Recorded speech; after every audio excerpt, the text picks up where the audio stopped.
предстоящия най-вероятно в близко време за канонизация отец Серафим Рос. И така от наше време просияли Божии угодници, за да ни подкрепят и за да ни дават пример за това, че и в наше време, не само по време на мъченичество и по време на първите времена в църквата е имало святост.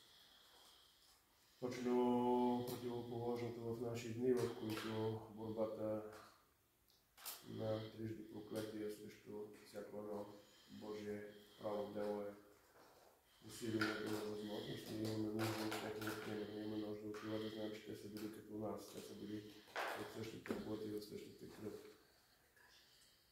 Това, което най-вероятно ни разделя е, че те с усърдие, с вяра и с много упование в силата на Бог и в Неговата помощ са се борили и са успявали в тази борба с изкушенията и с предизвикателствата на този свят.